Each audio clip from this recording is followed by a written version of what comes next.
Hi friends, നാളെ പൊതുപണിമുടക്ക് ജനജീവിതം സ്തംഭിക്കും. കാരണം എല്ലാ തൊഴിലാളി യൂണിയനുകളും സംയുക്തമായിട്ടാണ് സമരം. ജനജീവിതം സംഭവിക്കുക എവിടെ? കേരളത്തിൽ.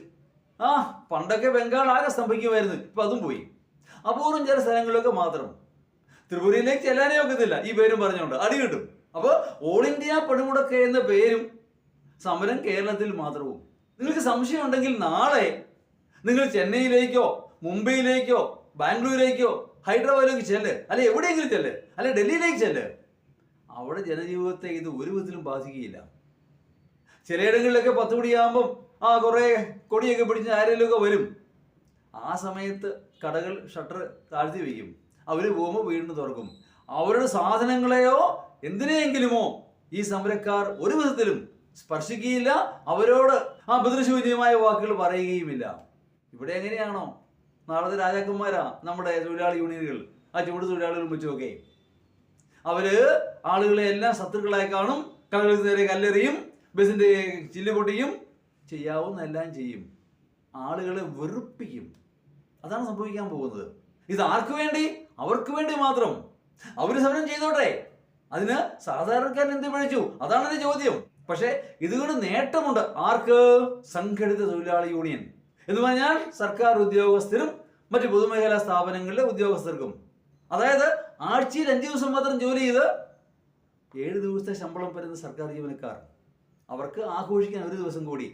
ബന്ദ്, ഹർത്താല്, പണിമുടക്ക് എല്ലാം അവർ മുൻകൂട്ടി പ്ലാൻ ചെയ്യും. വെള്ളം അടിക്കണോ അതോ മറ്റേതെങ്കിലും പരിപാടിക്ക് പോകണോ, അവരാഘോഷിക്കും.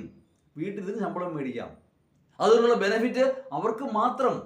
ഇങ്ങനെ ജനജീവൻ സ്തംഭിക്കുന്നതുകൊണ്ട് എത്ര 1000 കോടി രൂപ ഈ രാജ്യത്ത് നഷ്ടമുണ്ടാകുമെന്ന് ആരും ആലോചിക്കാറുണ്ടോ? അത് അവരുടെ വിഷയമല്ലല്ലോ. രാജ്യ നന്മയോ രാജ്യ പുരോഗതിയൊന്നും അവർക്ക് വിഷയമല്ല. അവർക്ക് അവരുടെ കാര്യം. അങ്ങനെ കരുതുന്നതുകൊണ്ടാണ് കേരളത്തിലെ ഒട്ടുമുക്കാലും സ്ഥാപനങ്ങൾ നഷ്ടത്തിലോടുന്നത്. എത്ര പൊതുമേഖലാ സ്ഥാപനങ്ങൾ ലാഭത്തിലാണ്?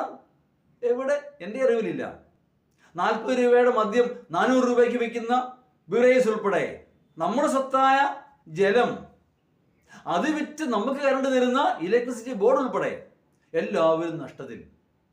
അവരുടെ ശമ്പളത്തിന് വല്ല കുറവുണ്ടോ? ഒരു കുറവുമില്ല. ഇലക്ട്രിസിറ്റി ബോർഡിന്റെ കാര്യം തന്നെ എടുക്കുക. ഡൽഹിയിൽ റിലയൻസ് പവർ എന്ന് പറയുന്ന അനിൽ അംബാനി കമ്പനിയാണ് അവിടെ ഇലക്ട്രിസിറ്റി വിതരണം ചെയ്യുന്നത്. ലാഭത്തിലാണ്, നിരക്കും കുറവാണ് കേരളത്തെ അപേക്ഷിച്ച്. തമ്മിൽ വ്യത്യാസം എന്ന് പറയുന്നത്, അവിടെ ഒരു ജീവനക്കാരൻ ലഭിക്കാവുന്ന പരമാവധി ശമ്പളം എന്ന് പറയുന്നത് 70,000 രൂപയാണ്.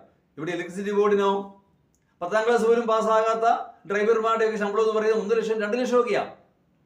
സീനിയർ നേതാക്കന്മാരുടെ ശമ്പളം എന്ന് പറയുന്നത് 2 ലക്ഷവും 3 ലക്ഷവും ഒക്കെയാണ്. അത് എവിടുന്ന് കൊടുക്കേണ്ടി വരുന്നു? നമ്മുടെ പണം, എൻ്റെയും നിങ്ങളുടെയും പണം, ടാക്സ് പേയേഴ്സ് മണി. അങ്ങനെ ഓരോ സംഭവങ്ങളും ഈ പരിപാടി കൊണ്ട് ജനത്തിന് അല്ലെങ്കിൽ പൊതുജനങ്ങൾക്ക് യാതൊരു ബെനിഫിറ്റും ഇല്ല. ഇനി ആരുടെ നേരെ കല്ലെറിയും? സാധാരണക്കാരൻ നേരെ. നാളെ നോക്കിക്കോ, ലുലു മാളൊക്കെ സാധാരണ രീതിയിൽ തന്നെ പ്രവർത്തിക്കും. അങ്ങോട്ടേക്കൊന്നും ആരും പോവുകയില്ല. പോയ വിവരം അറിയും. അത് തന്നെ കാര്യം. ഇത് കണ്ട് തന്നെയാണ് കേരളം ഒരു വ്യാവസായിക സൗഹൃദ സംസ്ഥാനമാകാത്തതും ഇവിടെ വ്യവസായങ്ങൾ വരാത്തതും.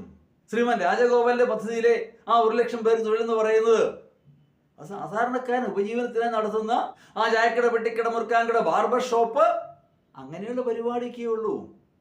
ഇവിടുത്തെ ജനങ്ങൾക്ക് ഇവിടെ തന്നെ തൊഴിൽ നൽകാൻ സാധിക്കുന്ന ഒരു സംരംഭം ഈ 9 വർഷത്തിനിടയ്ക്ക് സ്ഥാപിക്കാൻ, നടപ്പാക്കാൻ ഈ ഗവൺമെന്റ് കഴിഞ്ഞോ? ഇല്ലേ ഇല്ല.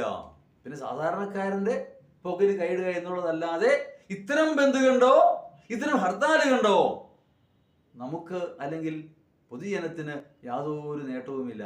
ആർക്കോ വേണ്ടി ആരൊക്കെയോ നടത്തുന്ന നിർബന്ധിത പണിമുടക്ക്. ആരോട് പറയാൻ ഒരു കാര്യമില്ല. Thank you.